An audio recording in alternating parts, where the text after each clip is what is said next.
Yeah. And I have something to add. Like when I first started here, like a year and a half ago, I wasn't real big on Instagram or knew anything about permanent makeup. So I started like looking up all kinds of things, seeing all kinds of things. You guys would mention other artists, so I'd look into them. And now all of a sudden the term micro shading is everywhere. Everybody always says it. And I came in one day, I was like, what's micro shading? And they're like, I don't know. Like tattooing. It's a tattoo, but I'm a micro shading mixologist, color performer. Yeah. I'm a master. But that's when I realized, it's just all these girls that are doing single needle and it's micro shading. But I think it's like everyone's been obsessed with like the pixels in the skin and like seeing them in photos that have been like edited or enhanced or something. But when they heal, they don't always heal like that, or even if they heal in at all, the brow's not even mostly mostly pixels don't heal in. Pixels? No. Yeah, when you see me have pixels, right, that's right immediately after. Right. They don't heal with that. Yeah. At all. And I think so why do people work so hard then, Amy? Yeah. I mean, right? Do you want to work that hard for pixels and then they don't even heal in the freaking skin? But it's like a misconception on Instagram when people come in and they tell me, or I hear them tell Michonne, I want this. I'm like, well, that's why that's not I think how they're going to heal in. Yeah, that's because they're on Instagram and they're looking at these fresh brows that look flawless. And yeah, I admit they're beautiful, but that is not reality. Yep. You're not going to see that healed in 6 weeks, and it's not going to look good. Well, and it's not only edited, but they're putting makeup around the redness. The redness, to give you this illusion that you don't get pink, you don't get red, you don't get swollen. A lot of the pictures are super edited. Well, when we post our work, we've never edited pictures here. We get a lot of comments. I'm so glad you guys don't edit your pictures. Well, finally someone that doesn't edit their pictures. But it's La La Land. It's not real. And I think young artists look at that as their inspiration and how their work should be looking healed. And it's an illusion. It's not reality. It's not reality at all. And that's what breaks my heart for these young artists, is that's what they're trying to achieve. I had Clarissa on here a few weeks ago, and she was the first one, I think, that really rocked that fucking pixel brow. Yeah. She's so good. You learned a lot from her. She came in and did some classes here. I'm like, Michonne, you want to be her assistant? I'm going to put my genius with your genius. Yeah. Together. Yeah. It was perfect. She needed some help, and I thought you would pick up some really great nuggets from her because she's awesome brow tattooer. And she was obsessed with pixels. And for 3-4 years. And I just had her on here, and she was super transparent and talked really honestly and openly about the pixels, that 95% of the time, if not more, Taryn, those pixels do not heal in the skin. I think you can see the difference of a brow done with a single needle versus a shader. Yeah. But like you said, it's not pixels. It's just, I feel like it looks a little bit different, but yeah, it looks more powder, and there's nothing wrong with doing pixels. Absolutely nothing wrong with doing pixels. We do pixels in here. I've done a couple pixels. Yeah, I'm not like a big pixel girl, but pixels are beautiful. There's a place for pixels. There's a place for the single needle. All those tools are valuable, and create different effects and different results. My whole thing is, that's all that's being taught. That's all that's being seen. That's all that's being showcased. That's what's being, and it's not real. Yeah, they don't have a variety of knowledge about all of the needles. Right. They're not versatile. They don't have, exactly right. You hit it on the head, Michonne. They don't have a variety of knowledge of all the different needles, and they're not equipped to work on challenging skin types with efficiency. Well, and they've been working with such small needles for so long, they're afraid of bigger needles. They're afraid of bigger needles, right. And if you're working on skin for 2 or 3 hours with the same needle, you need to change your needle out, especially if you're using a single. Imagine how and they're doing 0.18s, 0.20s, single needle, long tapers. Imagine how fragile and flimsy the tip of that needle is. So after 30 minutes, 40 minutes of tattooing with that needle, they really should be changing that out, because now the tip of that needle is dull, and now you're causing even more skin trauma. In body tattooing, we change our needles out rather consistently. we're very conscious of that, of the tips of our needles dulling. But we do longer sessions in body tattooing. So that was one thing my mentor was always honest about, changing out your needles to keep the tip of your needles sharp. But that's not really taught in PMU. So you'll see an artist tattoo the same eyebrow with a single needle for 3 hours, for Pete's sake, and never change out that needle. So I think it's important to note too that you need to be comfortable when telling a client that their expectations aren't realistic. Like, I remember you had a client probably a few months ago who came in with pictures of another artist's work, and the person's work is beautiful, but you've never seen healed photos. They wanted the Instagram brow. Right, and that's literally what she said. She wanted an Instagram brow. But Michonne had to explain, you're seeing immediately after. It will never look like that when it's healed. Right. And the girl ended up leaving, but Michonne wasn't going to take her money when she wasn't going to be happy in the end anyway. Right. Yeah, it's so true. And I think you learn that as you go dealing with clients, because that's another whole topic and podcast, learning to speak up and controlling your room and and having the ball. I've never had a problem with that. You've never had a problem with it. Having, the balls to tell your clients, no, microblading is not going to look good on you. We can't do that on you. You do not have the right skin type. You're going to be disappointed. Or no, you can't do single needle or pixels. You don't want to tell the client, yeah, your pores are too big and you're oily. But there's ways, I use the word textured. Right. What you're asking for, is a better technique for skin that is less textured. I'm just a little bit more blunt. I know you are. But Amy had a client or a model, and she was like, well, this one's supposed to be further in. I was like, why? She's like, well, look at my nose. I'm like, well, it's crooked. Why are you basing everything on your nose? We can't base that on your nose. You are an asshole. But then she looked in the mirror. She's like, oh, shit.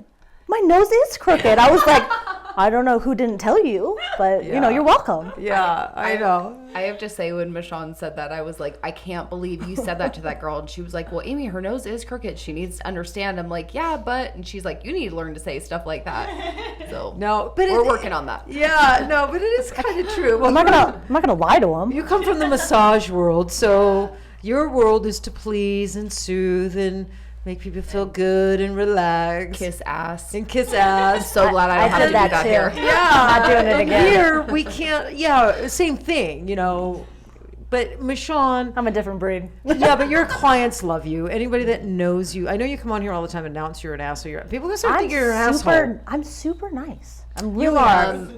I think me and Stephanie probably have the same thing to say. I thought Michonne was totally different, and then you get to meet her, and she's actually a really sweet, good person. She just has like a little bit of a tough exterior, but she really is tough and a badass too. But don't piss her off. Yeah, no. I just don't get on my bad side. We're all gravy. When I first started here, I was warned that she was the mean one, and she was probably going to be the first person to hurt my feelings. Yeah. And I was like, you're literally not mean. I don't get it. And you all thought it would be me. I know. I'm just really, really honest. You are. We all need that friend. Yeah. Well, I am too. When I'm in there with the girls in their procedures, I'm really super honest too. I don't have a filter because I'm trying to get you over challenges and get you from A to B. That's my job. That's why you pick Girlz Inc. That's why you picked here. That's why you're here. And I want to get you there as fast as possible so you're successful, you're making money, you can buy a home. I mean, those are the things that fill my mind. And so there's a lot. But with clients, I don't know. I'm not quite, I'm a little more gentle until they rub me the wrong way. Then I can be a little. I think I'm more abrupt up front in the beginning, so that way they know. That sets the pace. I'm in charge. I'm in charge, not you, me. All PMURs should be in charge because we know what's best. We're not going to put something on your face that's going to look like shit or something that's going to be a waste of money. And PMU is not cheap. And some of these clients have had to save their money for a few months. They come in, they're so excited. Some of them maybe can't even really afford it and shouldn't be spending that money. and they're really relying on us to do what's right by them. And too many times we see microbladed brows or hair-stroke brows on skin that should have been a powder brow. Are you kidding me? But with not a single needle. Yeah. All right. So to our listeners, you want to come in, shadow Michonne. I promise I'll be super nice. She'll be nice. She's not mean. She's not mean. I'm just honest. If you have something in your teeth, I'll let you know. And she'll get you over the hump. She will get you over the hump. But you can call our studio or email us or reach out to Michonne. And you do shadowing and you do one-on-one live models, whatever. You have a few different options. Yeah. But if I customize your class. And I know you like training. You're like me. I like getting a student that is like almost there.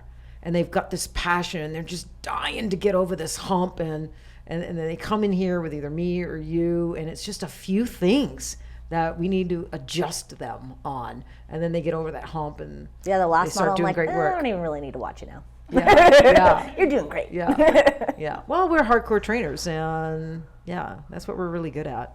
So, all right. Any last little input? Take the critiquing. Sometimes you need critiquing. You're going to learn from it. Constructive criticism is very helpful. It is. I just take responsibility. That's a huge thing I think a lot of people have a problem with, but it's only going to make you better. Yeah, and be okay to eat a big old piece of humble pie. That's right. Right? I've done it many, many times. You're probably going to gain weight eating humble pie, right? Yeah, and you can always message us privately and not on the boards and ask us a question if you need to. No questions, stupid questions. I have no problem answering that. Yeah, no, I always say that's one of my sayings too. So if no question is a stupid question, the only stupid question is the one you don't ask, right? Closed mouth don't get fed. And I agree. If you can always private message, Girlz Inc., Michonne, each one of us, even Stephanie and Amy. You guys are well on your way, and you guys are doing fantastic. And I think you have a lot to give and to other young artists. I think Stephanie and Amy, I think you guys are inspiration. I mean, thank you. You are. You guys are to young artists, because there's a lot of artists that you were there just not so long ago. Sometimes for me and Michonne, we were there. Right. We won't say how many years ago for me, but it's not that long ago. Yeah, but you guys weren't there that long ago, and you might be more relatable. It's fresher for you two. It's really fresher for you two. Oh, I and remember. Yeah. But so reach out, man. So what I would say is, I always try to end with something positive too, is classic never dies. That's why I love the classic brow. I do like that. Yeah. Classic never dies. What you stand for is way more important than what you sell. And authenticity sells itself. That's right. Yes. And there's a lack of it right now in the world. And people are craving it, and they smell fake a mile away. So you're welcome. You're welcome. All right. Thank you, guys. You're welcome. All right. Okay, so that was an interesting topic today, inspired by just this last couple weeks. Just seems we've gotten a ton of emails, phone calls, and DMs on some students out there not having such a great experience with, trainers or the actual training class with what they're being taught and the struggle that they're in now. So, and we pointed out some of the downsides, some of the negative things. But I never want to leave on a down note. So with that said, I want to give a shout out to all the amazing trainers out there, all the trainers out there that work super hard for their students, care about their students, that are hardcore. And there's a ton of you all over the world, and I know how hard you work. And I want to give you a shout out. I really believe there's way more good trainers and amazing classes than not so good trainers and not such great classes. I think just the not so great tends to get more attention, right? It creates more noise, just like, with news, like in the regular world. The negative creates more noise, and we seem to pay attention to it more, rather than amazing people, inspiring news, awesome news. So a big, huge shout out to all the amazing trainers that are working super hard on behalf of their students and on behalf of this industry. I fucking salute you. With that, I'm going to leave you with stay in the pursuit of happiness. We will see you next time on A Tatter-a-fact.